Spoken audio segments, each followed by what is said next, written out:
उस मित्र सुंग ही राम है और कोई दूसरा राम नहीं है। हमारे महापुरुषों का हमारे ऊपर ऋण है।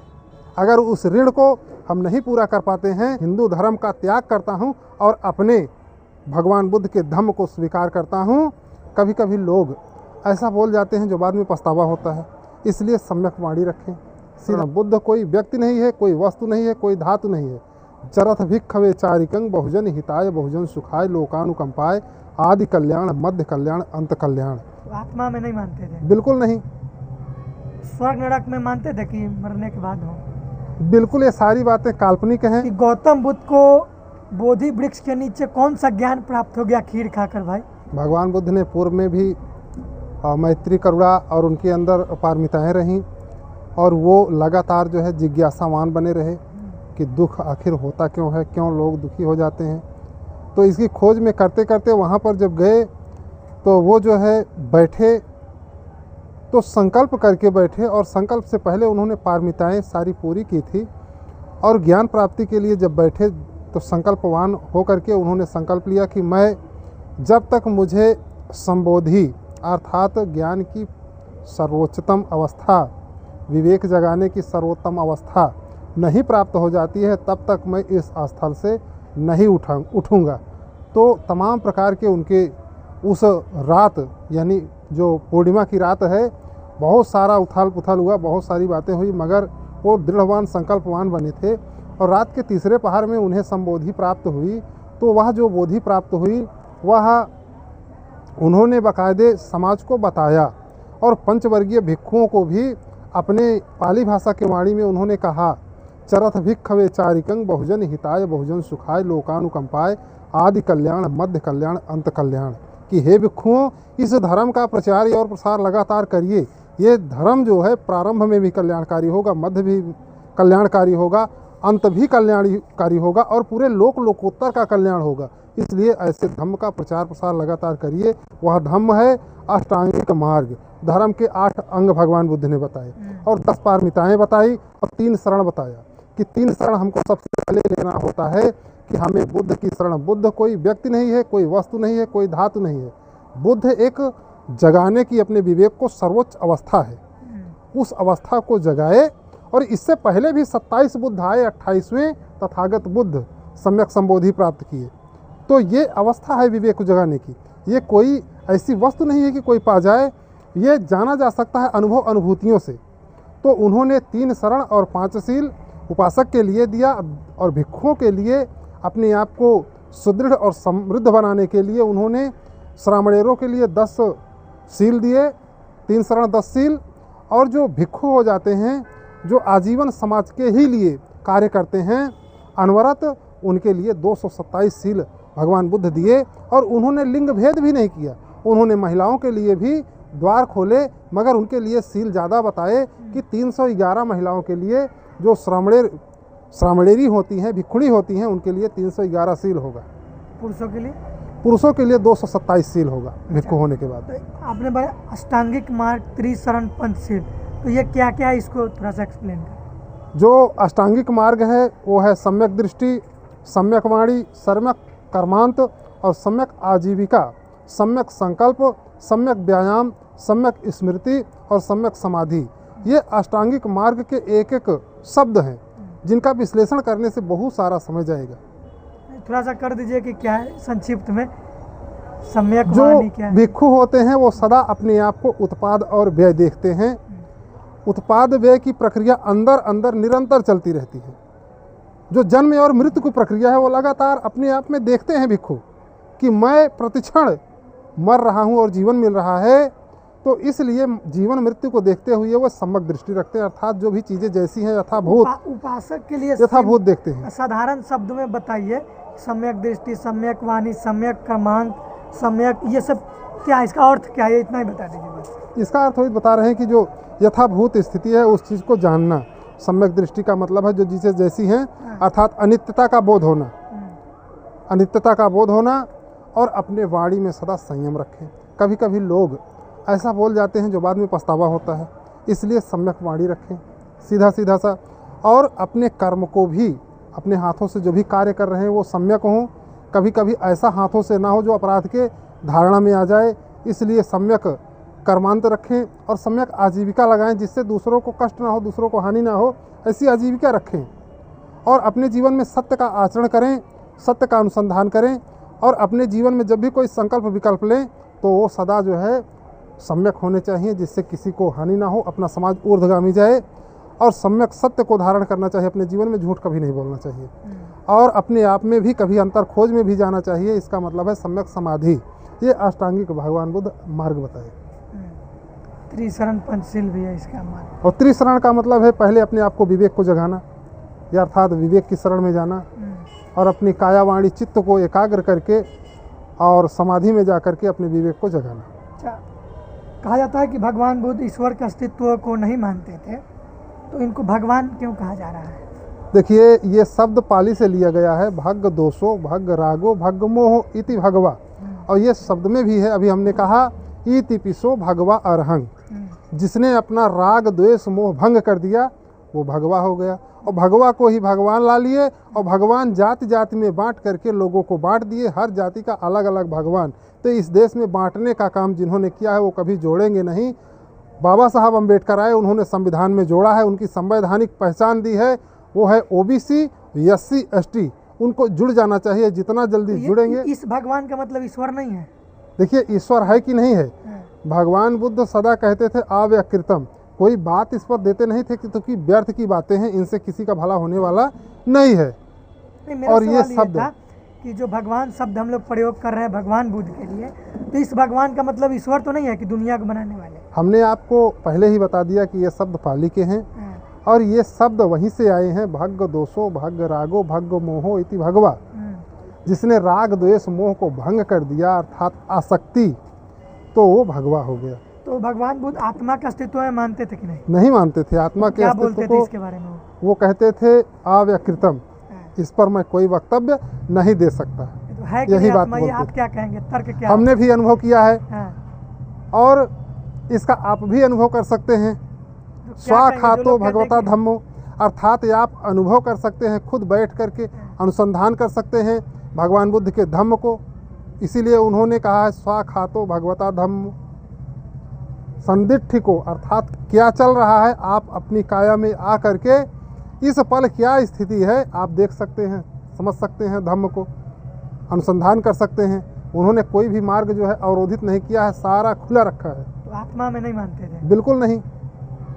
स्वर्ग नरक में मानते थे कि मरने के बाद हो? बिल्कुल, ये सारी बातें काल्पनिक हैं। इसका जो है सामाजिक जो समाज है इससे कोई लेना देना नहीं है। ये पाखंडवादियों ने शब्द लाया और डर भय भरम दिखा करके लोगों से लूटने का, और खुद जो है आगे बढ़ने के लिए वो आगे बढ़ गए और समाज को पतन की ओर डाल दिया। तो बुद्ध अलौकिक जो चीज़ें उसमें नहीं मानते थे?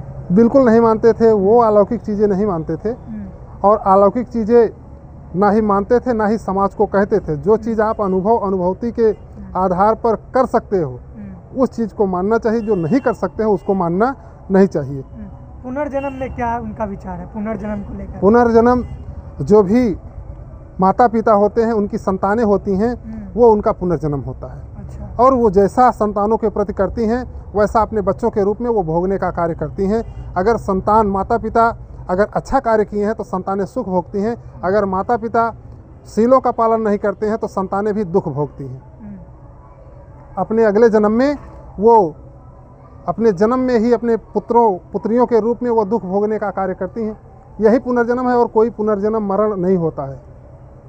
जब किसी जीव का निधन हो जाता है, वो डेड हो जाते हैं, तो क्या अस्तित्व होता है मरने के बाद? इसके बारे में क्योंकि लोग के अंदर भ्रम है कि भटकने लगता है। देखिए, भटकने वाली बात है, इंसानों के अंदर ही लगाया है, क्योंकि सोचने समझने की शक्ति होती है। और आत्मा अगर माना जाए तो सभी के अंतर होती है। तो मनुष्यों की आत्माएं भटकती हैं, तो कुत्तों और गायों और पशुओं की आत्माएं कहाँ नहीं भटकती हैं? वो तो ज़्यादा ताकतवर भी होते हैं शारीरिक रूप से, तो उनकी आत्माएं भी ज़्यादा ताकतवर होंगी, वो भी भटकेंगी और परेशान करेंगी लोगों को। हमने तो आज तक नहीं सुना है कि किसी को हाथी की आत्मा आकर परेशान करती हो, किसी को ऊँट की आत्मा आकर परेशान करती हो, या कुत्ते बाघ भेड़िए शेर और पशुओं की जो बड़े बड़े शक्तिशाली होते हैं जिनको देखकर मनुष्य भाग जाते हैं, उनकी आत्माएं कभी मनुष्य को परेशान नहीं करती हैं। तो ये सारी जो कल्पनाएं हैं ये केवल भ्रम है मानसिक, और कुछ नहीं है। तो क्या होता है अस्तित्व? क्या होता है? इसका अस्तित्व कुछ भी नहीं है। अस्तित्व होने के बाद डेड हुए तो क्या हुआ फिर उसके बाद? जो ज्ञानेंद्रियां हैं, कर्मेंद्रियां हैं और मन है, ये सारी चीज़ें केवल शरीर रहते ही रहता है, इसके बाद सारे नष्ट हो जाते हैं, सारे समाप्त हो जाते हैं, कुछ नहीं रहता इसके बाद। क्योंकि इसका जो है मरणासन स्थिति तक जाकर हम लोगों ने देखा है, जो मरने की अवस्था है। सनातन शब्द को लेकर अभी सनातन धर्म का डंका पीट रहा है, लेकिन आप लोग कहते हैं धम्म सनातनो क्या क्या कहते रहते हैं, किसका है ये? देखिए, जब विश्व के इतने महान विद्वान बोधिसत्व परम पूज्य बाबा साहेब डॉक्टर अम्बेडकर इतने बड़े विद्वान होकर उन्होंने ऐसे धर्म को पहले नहीं चुना, बल्कि 1935 वो 13 अक्टूबर 1935 को ये प्रतिज्ञा करते हैं कि मैं ऐसे हिंदू धर्म में पैदा हुआ, ये मेरे बस में नहीं था, लेकिन मैं मरूंगा इसके लिए स्वतंत्र हूँ। तो उन्होंने तुरंत ही धर्म को अचीव नहीं किया, बल्कि 21 साल विश्व के अनेक धर्मों पर अनुसंधान किया, माइक्रो लेवल से रिसर्च किया और अच्छी तरह से जाना और समझा, परखा, मोटे मोटे ग्रंथों को देखा, पढ़ा, और उन्होंने देखा कि भगवान बुद्ध का जो धम्म है वो ही सच्चा धम्म है। इसलिए उन्होंने 14 अक्टूबर 1956 को 10 लाख अनुयायी के साथ ग्रहण करने का कार्य किया और कहा कि मैं अब अपने पुराने धर्म हिंदू धर्म का त्याग करता हूं और अपने भगवान बुद्ध के धम्म को स्वीकार करता हूं। तब से ये हिंदू धर्म के लोग अपने आप को देखे कि मेरा पतन हो रहा है, इसलिए सनातन शब्द जोड़े, और सनातन शब्द धम्म पद से यमक वग्गो से 5वां सूत्र है, न ही वेरेन वेरानी समन्तिध कुदाचनं अवेरेन च सम्मन्ति एत धम्मो सनातनो। अर्थात वैर से वैर कभी समाप्त नहीं हो सकता, अर्थात झगड़े लड़ाई से किसी का समाधान नहीं निकल सकता, वैर से वैर कभी समाप्त नहीं हो सकता, बल्कि अवैर से ही वैर समाप्त हो सकता है, और यही सदा चलने वाला नियम है और ये सदा चलता रहता है। आप लोग ये अर्थ बता रहे हैं, वो लोग तो कहते हैं आदि अनंत सनंत फनंत क्या क्या बोलते रहते हैं। देखिए, उनका तार्किक रूप से तमाम लोग लगे हुए हैं, तार्किक में उनका कोई भी चीज़ एविडेंस में नहीं आ रहा है, तथ्य में नहीं आ रहा है, इसलिए अब ऐसा लग रहा है कि जो सच्चाई है, जो सत्य है, जो इतिहास है, वो सामने आ रहा है, और जो पुराण है, काल्पनिक है, जैसे कैमरे में आप एडिटिंग कर सकते हैं, कुछ भी वो दिखा सकते हैं, लोग अचंभा मान सकते हैं, ऐसा बनाकर पूरे देश में दिखाया गया, वो काल्पनिक है। और काल्पनिक और वास्तविक में अब लोग समझ रहे हैं फर्क। इसके लिए जो लोग जितने भी हैं वो तर्कवादी बने और विज्ञानवादी बने और वो काल संगतवादी बने। बुद्धिज्म भारत से शुरू हुआ और अभी भारत में और पिछले लगभग 1000 साल से बुद्धिज्म खत्म हो चुका था। जब यहाँ पर पुरातात्विक सर्वेक्षण ऑफ इंडिया का गठन हुआ तो वो कनिंघम साहब थे, उन्होंने खुदाई वगैरह करवाया तो अस्तित्व में आया। तो क्या कारण रहा कि बुद्धिज्म पूरी तरीके से लुप्त हो गया भारत में, लेकिन विदेशों में अभी भी वैसे ही अपने ओरिजिनल फॉर्म में अभी भी है? तो क्या कारण रहा कि बुद्धिज्म खत्म हुआ और फिर से बाबा साहब के अपनाने के बाद तो ये दोबारा से शुरू हुआ है, लेकिन क्या कारण रहा कि ख़त्म हो गया? यहाँ पे उतना प्रभाव अभी तक नहीं आ पाया है बुद्धिज्म का। देखिए, इसका ऐतिहासिक प्रमाण जो है वो सम्राट अशोका से है। ईसा पूर्व 200 लगभग जब सम्राट अशोक महान हुए और तलवार के बल पर उन्होंने कलिंग युद्ध पर विजय प्राप्त की, पूरे विश्व में उनकी तलवार से और उनकी सेना से लोग डरते थे, लेकिन वो जो है एक बौद्ध भिक्षु को देखे और शांत स्वभाव में, और उनके सामने उनकी देशना से वो प्रभावित हुए और उन्होंने भगवान बुद्ध के धम्म को स्वीकार किया और देखा कि करोड़ों लोग, ऐसे लाखों लोग मर जा रहे हैं जिनके परिजन बहुत तड़प रहे हैं, दुखी हैं। ये मरने काटने की हिंसा को देख करके उनका दिल व्यथित हो गया और उनके अंदर प्रज्ञा जागी और करुणा जागी। मैत्री से उन्होंने फिर अपने राज्य में घोषणा करवाई कि पशुओं के लिए भी और मनुष्यों के लिए भी चिकित्सा, स्वास्थ्य और शिक्षा के बड़े बड़े विद्यालय खोले जाएं, औषधालय खोले जाएं और तमाम जो है छायादार वृक्ष लगवाए जाएं। ये सम्राट अशोक ने शुरुआत की और बड़े पैमाने पे महाभारत बनाया। अर्थात जो अफगानिस्तान आज देख रहे हैं, एशिया भारत बहुत दूर में फैला हुआ उस समय था, ये सारा पाकिस्तान और ये जो बांग्लादेश है, ये सारा म्यांमार, ये सारा भारत ही था। तो उस समय ये बहुत बृहद भारत था और सम्राट अशोक जो है इतने पर ही नहीं रुके, बल्कि उन्होंने सोचा कि जो भगवान बुद्ध की वाणी है, इस वाणी को हम जो पत्थर हैं, पत्थरों पर हम लिखवाने का कार्य करेंगे और लिखवा करके इस धम्म को क्योंकि धम्म अगर भारत में ही रहा तो नष्ट भी हो सकता है। इसलिए अपने पुत्र और अपनी पुत्रियों को तैयार किए, संघमित्रा पुत्री और पुत्र महेंद्र, उनको चीवर दिया और कहा आप विदेशों में जाएं और भगवान बुद्ध के धम्म को पहुंचाने का कार्य करें। वो विदेशों तक गए, श्रीलंका और विभिन्न देशों में वो भगवान बुद्ध के धम्म को स्थापित किए और वहाँ से लौट कर वो नहीं आए तो हमारे महापुरुषों का हमारे ऊपर ऋण है। अगर उस ऋण को हम नहीं पूरा कर पाते हैं तो कहीं ना कहीं हमारी ही कमी होगी। इसलिए भारत में जो धम्म है ये एक केंद्र है, जैसे मुसलमानों का जो केंद्र है वो मक्का है और ईसाइयों का यरूशलेम है, और जो जिस धर्म को मानने वाले हैं उन धर्मों का एक केंद्र होता है। ऐसे जो बौद्ध धर्म के अनुयायी हैं वो उनका एक केंद्र है, महाबोधि महाविहार एक सेंटर है। यहाँ पर विश्व के पूरे लोग आते हैं।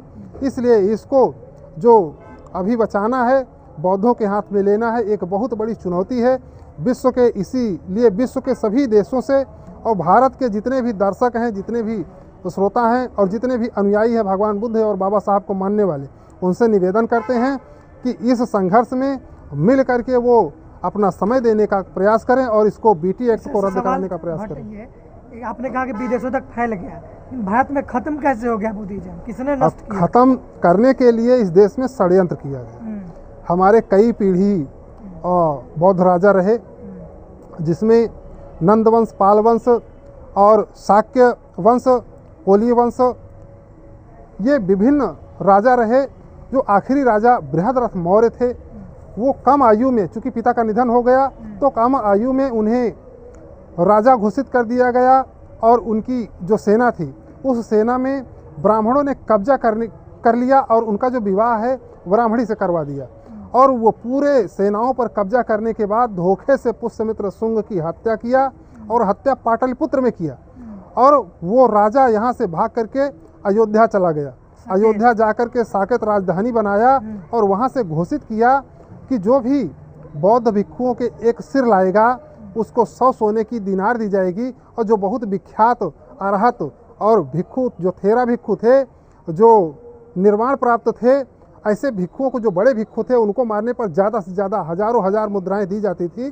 तो ये जो पतन भाइयों से भाइयों को लड़वाने का कार्य और यहाँ नष्ट करने का कार्य किया गया, ये पुष्यमित्र शुंग के द्वारा किया गया। और पुष्यमित्र शुंग ही राम है और कोई दूसरा राम नहीं है।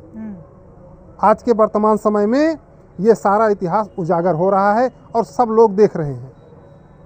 ऐसे नष्ट हो गया, इसीलिए पतन हुआ। आज जो है बाबा साहब आए, उन्होंने धम्म दे दिया। बात हो सकता है कि जब पुष्यमित्र शुंग ही राम है तो पुष्यमित्र शुंग के 4 बाप रहे होंगे, सवाल तो उठेगा तो वही 4 बाप है उसका, है कि नहीं? इन सवालों में मत उलझाइए। जो सवाल ऐसे हैं कंट्रोवर्सी, नहीं, बिल्कुल जो चीज़ उचित हो उसी चीज़ पर बुलाएं। तो भंते जी ने एक एक सवाल का आप लोगों को जवाब बताया। पूरी बातचीत पर आप लोग क्या सोच रहे हैं, अपनी प्रतिक्रिया कमेंट बॉक्स में जरूर दें। धन्यवाद।